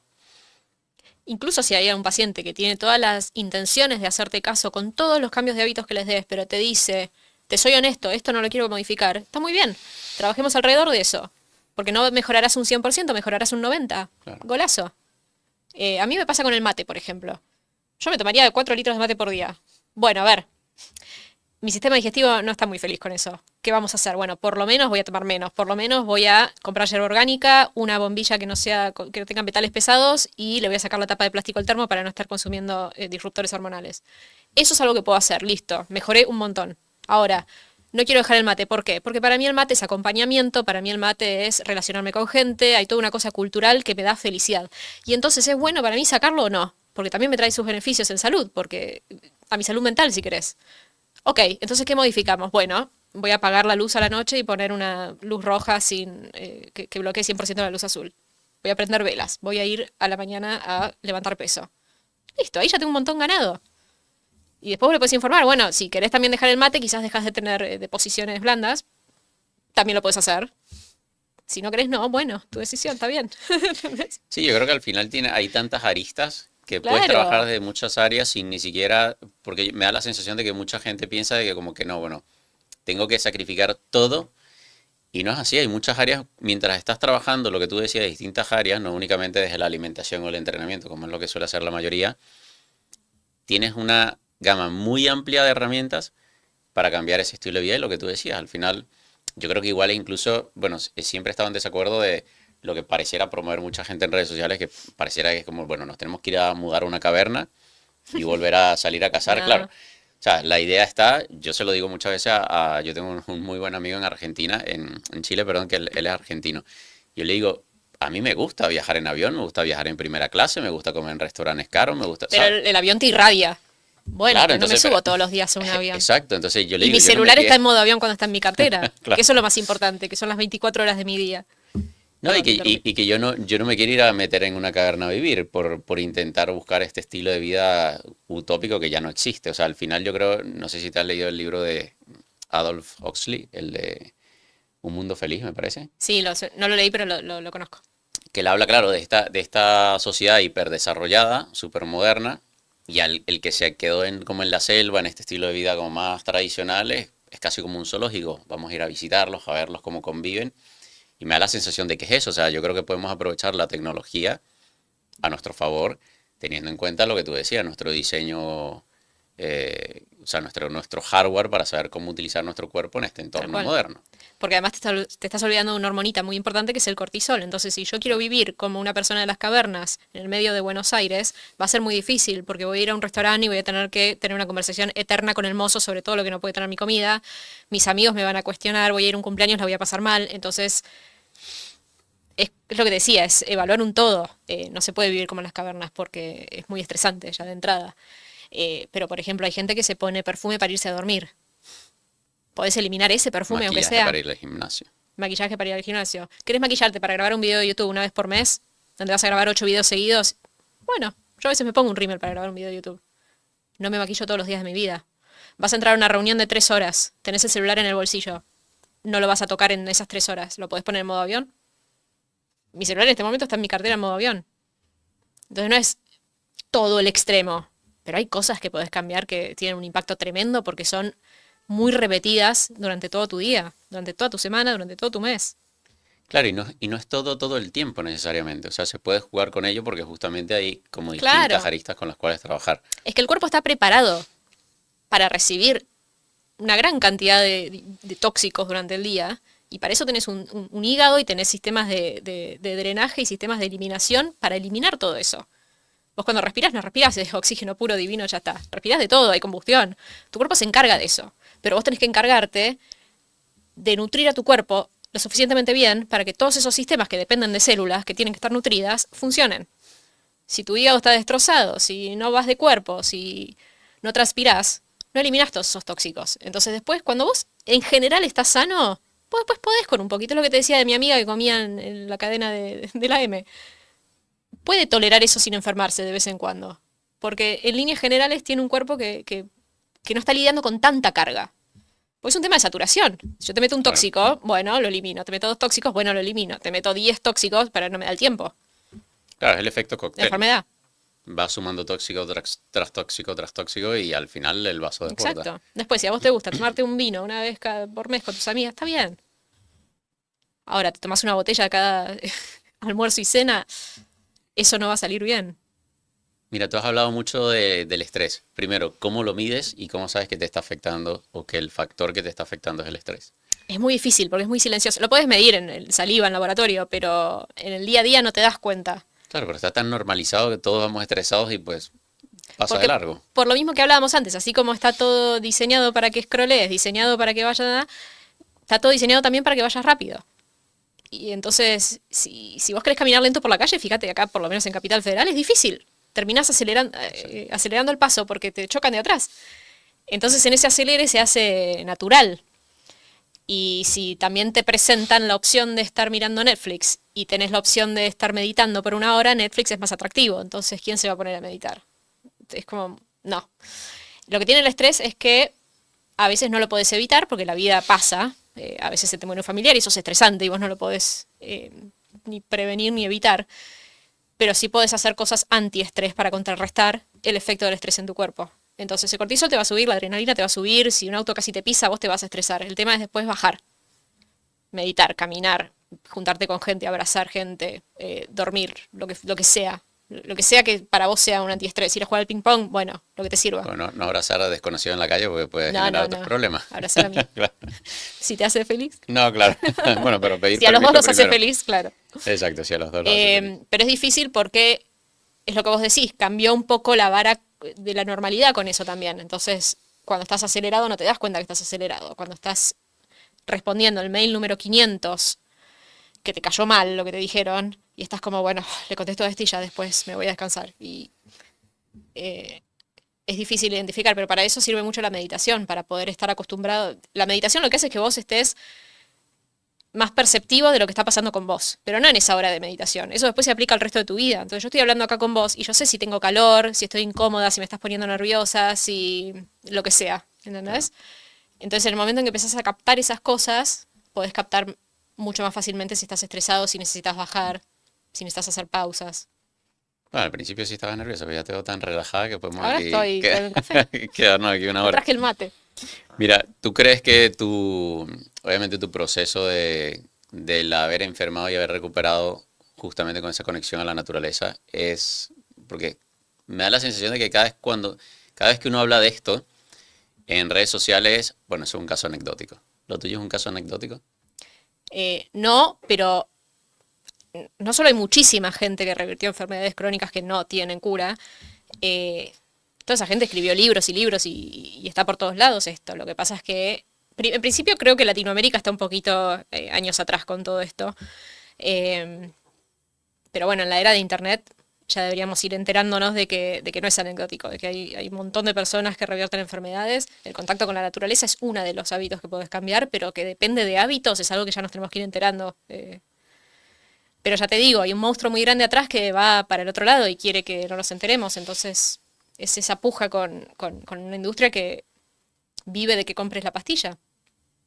Los antiácidos. ¿Hace cuánto sabemos que ningún ser humano por ningún motivo debe tomar nunca un antiácido? Porque el ácido en tu estómago, primero, ¿por qué tu estómago, acá es donde hablo del sentido común, ¿por qué tu estómago va a generar una sustancia que sale literalmente de las paredes del estómago para llenar esa piletita con un ácido que le hace mal a sus propias paredes?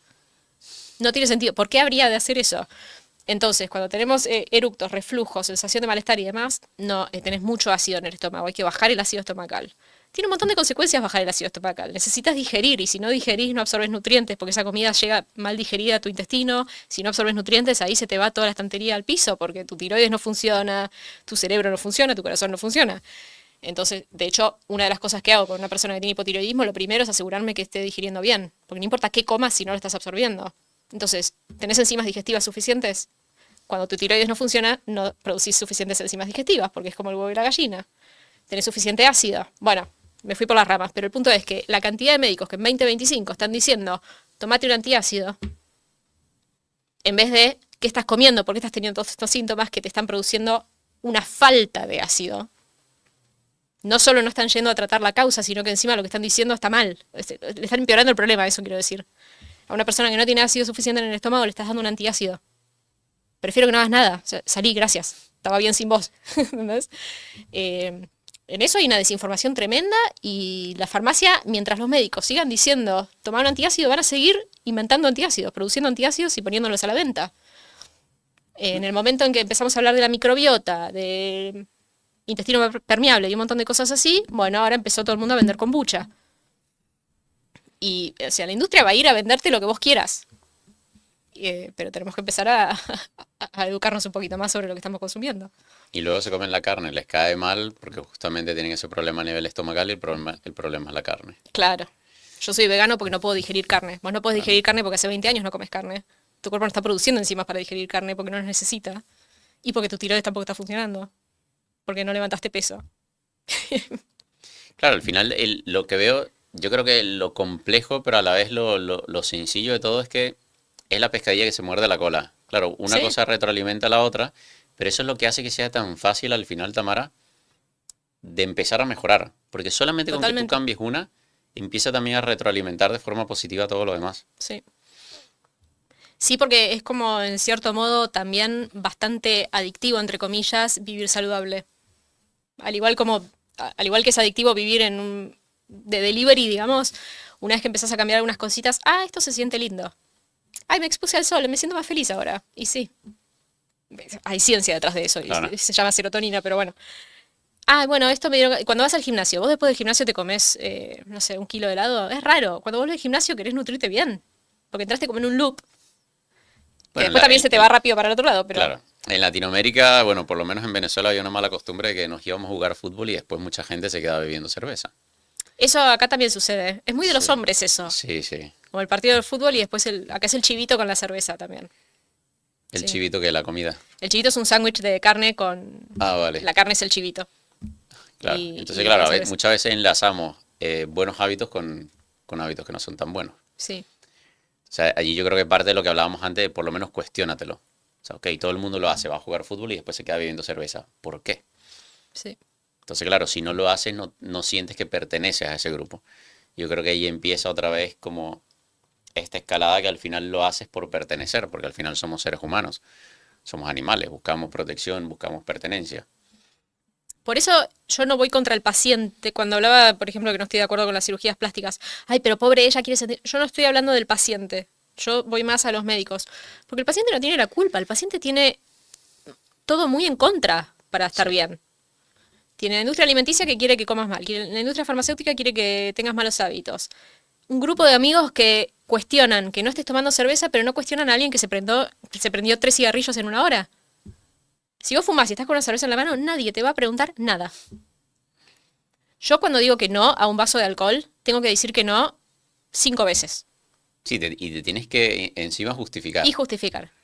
Me pasó, en Nueva Zelanda me había pasado que dije, esta es la mayor cantidad de veces que dije que no en mi vida. ¿Querés una cerveza vos también? No, gracias. ¿No querés nada? No, gracias. ¿Y te traigo un Fernet? Hay un Fernet acá. No, gracias. ¿Pero que no tomas alcohol o es que no querés hoy? No, gracias. Unos. Mira, te critican mucho otros profesionales de la salud por lo que divulgas en redes, No. ¿no?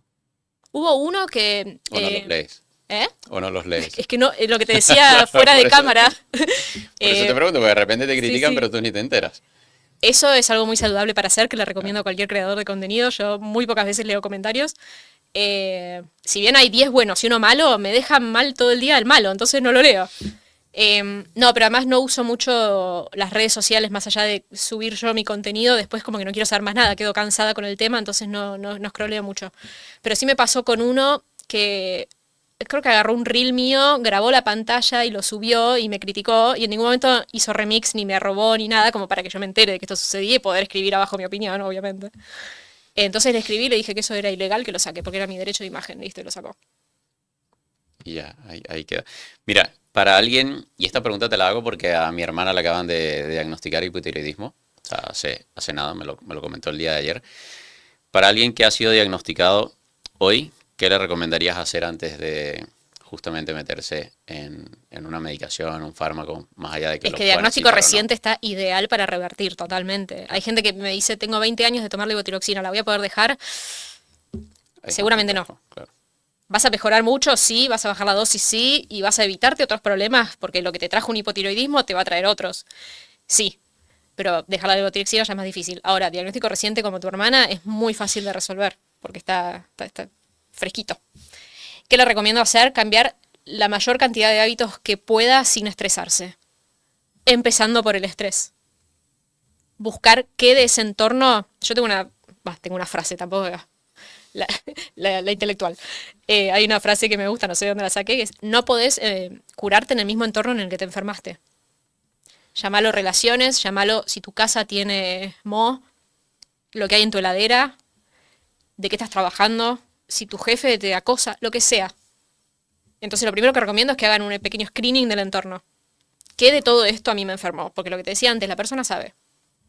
Vos podés estar comiendo 80% bien, bueno, entonces eso no es. Estás en un trabajo que odias,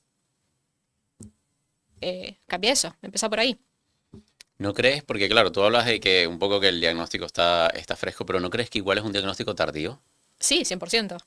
Más fresco que tenerlo hace 10 años Claro. diagnosticado, pero sí, sí, sí, sí. Claro, porque me da la sensación de que con todas estas enfermedades pasa igual. O sea, una persona cree que el cáncer apareció cuando baja al médico y te dice y te da el diagnóstico. O sea, tú tienes alimentando ese cáncer o esa diabetes tipo 2 o esa Ese autoinmune. día te enteraste, mi amor, Claro, por supuesto. Es que cuando aparece un síntoma es cuando el cuerpo ya no puede más. Vos me estabas diciendo antes de empezar, el cuerpo habla.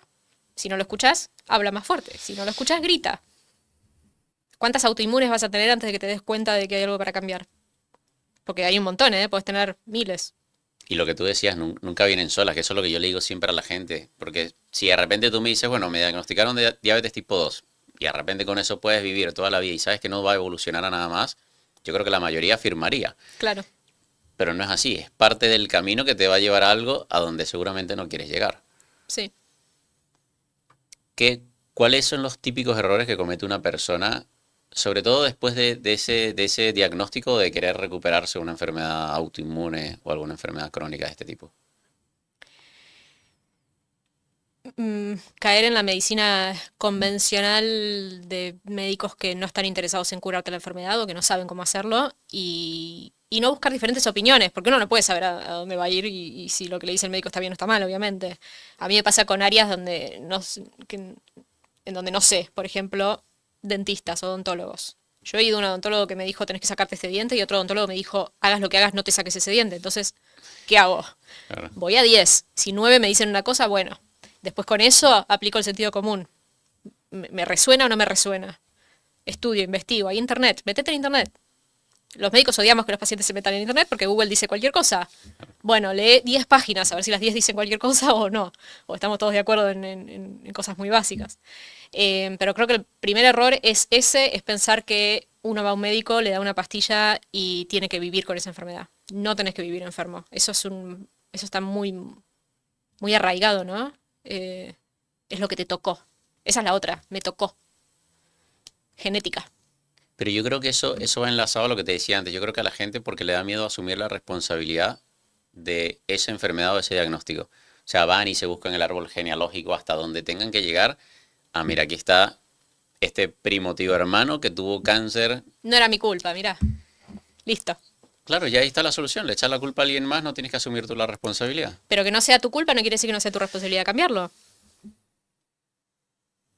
Si vos me tratás mal, no es mi culpa. Vos sos el que me estás tratando mal. Pero ¿quién es la responsable de salir de ahí? Claro. O sea, el problema lo tenés vos ahora. La enfermedad la tenés vos. Es tu responsabilidad quitarte eso de encima.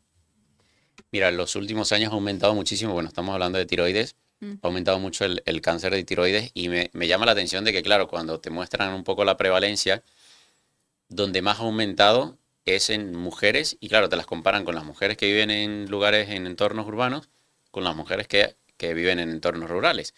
Y, claro, por encima de hombres, incluso en entornos urbanos y entornos rurales, la mujer, o sea, el cáncer de tiroides está por las nubes. Sí.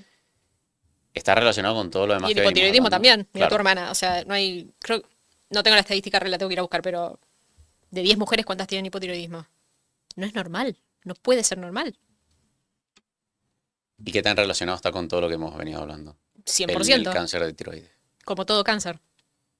Como todo cáncer. Te tocó en la tiroides, te podía tocar melanoma, te podía tocar en el páncreas. Nosotros constantemente estamos replicando nuestras células. Pues un glóbulo rojo vive 120 días, se muere, viene otro. Nuestras células se dividen constantemente y en esa división tienen que formar de una célula con esta forma, color y características, dos exactamente iguales. Esto falla constantemente, todos los días. Ahora estamos hablando y hay una célula que se formó media... ¿Qué hace tu cuerpo? La elimina. Por eso es muy importante pararse, y esto pasó mucho en la pandemia, de no pararse en tener un sistema inmune competente. Tu sistema inmune es todo. Algo funciona mal, tu sistema inmune se va a encargar. Tu cuerpo está constantemente buscando la homeostasis, tu cuerpo está constantemente buscando la reparación. Si vos lo dejás solito, repara. Es todo lo que hace mientras estás durmiendo. Tenés una cascarita, le decimos cascarita en Argentina cuando hay Una cicatriz. una lesión, sí, Ok. tenés sangre y después eso se coagula. Sí. Bueno, si vos lo dejás ahí, al día siguiente aparece una cascarita y al día siguiente aparece la piel normal. Bueno, a los días. No hiciste nada, lo hizo solo tu cuerpo. Detectó, acá hay un sangrado, acá tengo que llevar plaquetas, tengo que llevar sistema inmune, tengo que llevar... Entonces, lo único que tenés que hacer es asegurarte de que tu cuerpo pueda funcionar bien y tu cuerpo va a hacer el resto. ¿De qué estamos hablando? Me fui. No, de que no está funcionando bien y por eso los altos índices de cáncer tiroideo. Y sobre todo lo que la pregunta iba más que nada es por ese aumento tan dramático en mujeres en entornos urbanos. Es en mujeres, no sé por qué. Mucho tiene que ver con el maquillaje, sobre todo en lo que tiene que ver cáncer de mama, sobre todo. El maquillaje está lleno de disruptores hormonales, de sustancias que simulan estrógeno y hay mucho cáncer, sobre todo cáncer de mama, que tiene receptores para estrógeno y bueno, ahí se va todo un mundo. Zonas urbanas por el estilo de vida en general, lo que hablábamos antes, la combustión, la falta de contacto con la naturaleza, el estilo de vida rápido. Lo que te iba a decir antes, ya me acordé, perdón, se me vino. Y lo que te contaba, cuando las células se dividen mal o estás formando células tumorales, tu cuerpo va y se encarga de eliminarlo. Cuando esos mecanismos fallan, porque tenemos exposición a tóxicos de todo tipo, es cuando ese cáncer, ahora tengo lugar. Lo mismo con la cándida. Si va a haber un sobrecrecimiento de cándida o una candidiasis, eso es porque hay un entorno que lo permite. ¿Cómo era la frase? Cuando en la casa no está el gato, los ratones bailan, algo así. No me la conozco, no lo sabía. Bueno, Sí, cuando sí, tu hijo te vas de vacaciones, hace una fiesta, porque Claro, está bueno, la casa claro. sola, básicamente. Sí, no sé las estadísticas, las incidencias y por qué se da más en mujeres, pero cada vez hay más cáncer en mujeres y en hombres.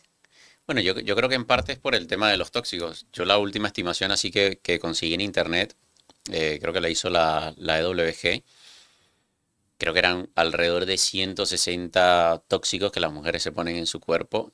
Y lo que yo siempre, porque siempre acoto, por elección propia, porque a ninguna le pone nadie una pistola encima cada mañana para hacerse los 7 pasos a la rutina coreana. Sí. Entonces son 160 tóxicos y los hombres no se quedan atrás. Sí, pero esa mujer sube un video a Instagram y le comentan, tenés muchas ojeras. Bueno, pero para eso hay filtros, un montón de filtros a día de hoy. O sea, Bienvenido al filtro. que luego, O sea, claro, que luego salgas a la calle y es otra historia, pues Sí. ahí te la compro. Sí. Yo entiendo que obviamente la sociedad ejerce una presión. Yo vengo obviamente de un país donde se ejerce mucha presión, bueno, por una sociedad muy Venezuela usa muy machista. muchísimo maquillaje y tacones y son más coquetas, ¿no? En general. Me da la Sí, pero sensación. claro, y claro, operaciones, cirugías, rinoplastia, Mm. todo. O sea, todo lo que se hace en el mundo, creo que Brasil, Colombia y Venezuela se las llevan por demás, por delante de las demás. Entonces, claro, entiendo que esa presión social obviamente es un factor importante a la hora de elegir lo que estás poniendo o no en tu cuerpo. Y fíjate que llega octubre y hacemos toda la campaña anti-cáncer de mama y ves el monito lacito. rosa, el lazo rosa, y a mí me causaba gracia porque hace poco estaba en un gimnasio y voy al baño de mujeres y hay un cartel enorme con el lazo rosa y prevengamos el cáncer de mama y la prevención, ¿verdad? Y al lado, literalmente al lado, uno de esos dispensers de fragancia artificial. El baño olía a fragancia artificial, que era un asco. Yo entro sin respirar, hago pis y me voy. Esto produce cáncer de mama. Sí, ya estoy entrenadísima. Esto produce cáncer de mama. En el gimnasio donde entreno hoy, en el gimnasio donde entrenaba antes, en todos los gimnasios, te tira eso en la cara. Y al lado, prevenir el cáncer de mama. ¿Cómo prevenimos el cáncer de mama? Hacete una mamografía. Así encontramos el cáncer de mama. Cuando ya lo tenés. No estás evitando tenerlo con una mamografía. Sí, me da la sensación de que nos estamos haciendo mejor en detectar y diagnosticar, pero no en prevenir ni en Y porque curar. una vez que diagnosticás, tratás el síntoma y ahí viene la pastilla. Entonces necesitamos ser buenos en eso. Ahí está el negocio. Mientras antes, mejor. Más vale.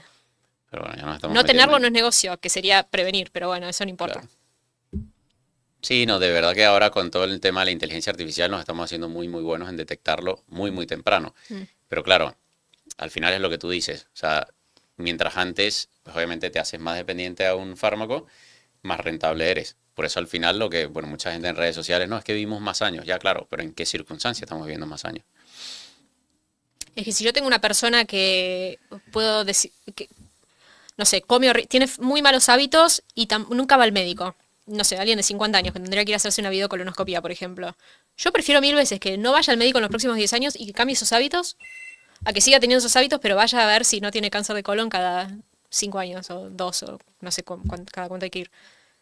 No me importa detectarlo, o sea, por supuesto que hay que detectarlo una vez que está, pero digo, podemos poner el foco en no tenerlo y por eso te hablaba de la pandemia. Durante la pandemia no vimos un médico en televisión, por lo menos yo estaba en Nueva Zelanda, pero veía televisión en Argentina y todos los médicos, bueno, barbijo, lavado de manos, aislamiento. Toda la medida era para que el virus no pase de vos hacia mí. El virus es, o sea, micrones, no lo ves. Es imposible que logres ponerle una barrera. Va a pasar. Preparad que venga. ¿Cómo está su sistema inmune? ¿Qué comiste? La gente no se expuso más al sol. La vitamina D demostró tener la misma eficacia o la misma respuesta que las vacunas. No se puede hablar de esto, me olvidé. Bueno, Sí. No te la preocupes. vitamina D es básica para que tu sistema inmune funcione. Es el combustible del sistema inmune. Eso no importa. En cambio, encerramos a la gente, asustamos a la gente, cortisol para arriba, no hacen más deporte porque caminar no se puede, Los gimnasios pero ponete el cerrados. barbijo para que el virus no te entre. El virus va a entrar. ¿Tu cuerpo cómo está? ¿En qué momento yo tengo una persona que... Ahora quiero hablar de esto porque estaba en Nueva Zelanda y no podía hablar de esto. Entonces ahora voy a hablar de la pandemia 2 años después.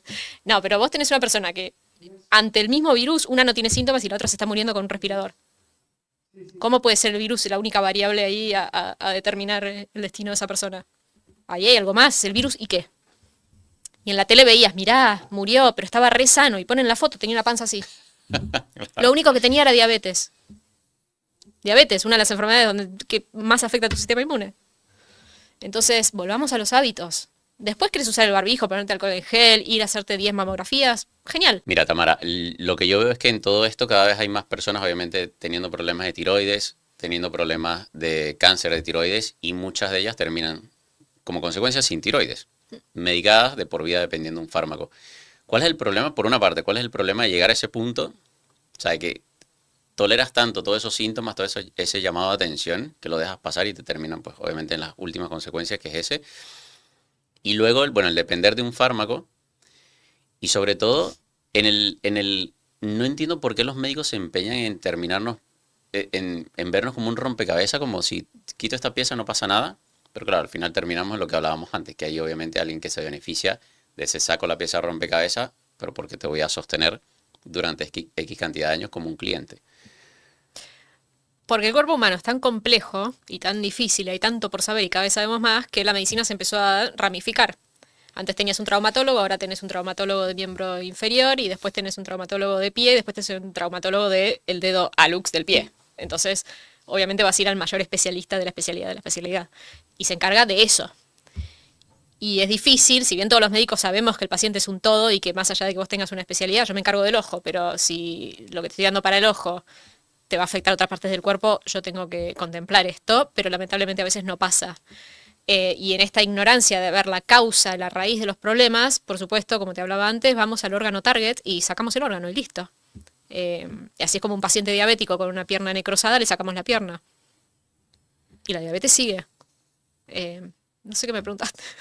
No, que cuáles son las consecuencias de justamente eso, de que nos ven como un rompecabezas y, o sea, yo he tenido clientes que ya pareciera que le falta la mitad del cuerpo, ¿sabes? Porque te van quitando cosas como si Claro. no pasara nada, te hacen dependiente cada vez a más fármacos y al final eso sigue teniendo consecuencias porque todo fármaco, yo una vez leí una frase que me encantó, que los suplementos no es que no tengan, en este caso hablando de suplementos, no de fármacos, pero no es que no tengan efectos secundarios, que tienen efectos que no pueden promocionar, que no te van a vender el Claro. suplemento. Entonces, claro, todo esto tiene efectos secundarios, te hacen justamente más dependientes a otro tipo de fármacos. ¿En dónde termina todo esto? Porque al final tiene consecuencias. Lo que pasa es que la vida de un paciente llega hasta donde llega, después ese paciente fallece y después, bueno, listo. Estamos como normalizando también que uno llegue a determinada edad polimedicado, sin órganos, y si los médicos siguen tratando síntomas y no enfermedades, vamos a seguir sacando órganos y poniendo medicación, lamentablemente. ¿Y qué tiene que cambiar para que los médicos dejen de aliviar síntomas y medicar a empezar a buscar el origen? Los pacientes tienen que empezar, no porque sea responsabilidad del paciente, pero porque es la vía que yo veo viable, que los pacientes empiecen a, después de todo lo que ven en Instagram, en podcast y demás, cuestionar médicos. Que no es fácil, porque tenés que sentarte enfrente a tu médico y decirle, pero no me estás curando. No es fácil. ¿Pero esto trata mi síntoma o trata la enfermedad? Pero si yo tengo una enfermedad autoinmune y vos me estás sacando la tiroides, ¿yo después puedo tener otra enfermedad autoinmune? Porque vienen de la mano todas juntas, sí. Entonces no es fácil como, porque el médico se enoja. La cantidad de gente que me contacta diciéndome, le pregunté a mi doctor si podía, no sé, tomar magnesio y se enojó. ¿Cómo te hace enojar con el paciente? Te está haciendo una pregunta. En fin, por eso yo me enojo en redes sociales. Entonces lo que tiene que ocurrir es que los pacientes empiecen a presionar y los médicos estén presionados a ir a buscar soluciones que los pacientes les están pidiendo.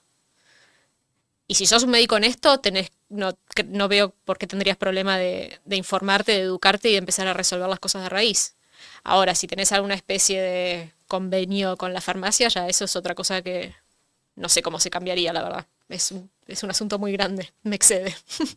Me da la sensación de que los médicos se están volviendo muy buenos en diagnosticar y recetar, y hay algo que lo hace mejor que los médicos a día de hoy, es la inteligencia artificial. O sea, son Está pasando. completamente reemplazables. Está pasando, sí, sí. Hubo una noticia, no me acuerdo cuál era la enfermedad, no es que no me acuerdo, nunca me enteré, que la inteligencia artificial, creo que ChatGPT, que diagnosticó a una persona que hace años venían buscando un diagnóstico o algo así. Y en imágenes, también vi un médico, creo que en TikTok, la que no scrollea, que ponía imágenes, le preguntaba a la inteligencia artificial qué era, y después él decía que era un neurólogo o neurocirujano, y le pegaban todo. 10 de 10. Así que sí, todo es reemplazable, me parece. Así que nada, o sea, mi conclusión con esto es que o los médicos cambian o están a una puerta de ser reemplazados por una inteligencia artificial. Porque va a diagnosticar y va a recetar y no le tienen que pagar comisión. O peor Ni aún, mandarlo de viaje tampoco. peor aún, el paciente le va a preguntar a la inteligencia artificial cómo puedo evitarme la medicación. Claro. Y ahí problema del médico y problema de la farmacia también. Porque ChatGPT sabe. Nada, Tamara, la verdad que ha sido... Tiene errores igual, ¿eh? No, Sí. no vayan a ChatGPT, tiene errores. De verdad que agradecido por el tiempo que te has tomado, de verdad que súper agradecido con toda la información y con ese médico impaciente en redes sociales que se dedica justamente a divulgar la otra parte, que yo sé que hay muchos médicos que sí que están divulgando también lo mismo que tú, Por suerte sí, cada vez más. pero que hace falta todavía trabajo allí dentro. Así que agradecido. Gracias a vos, encantada de conocerte. Gracias por invitarme.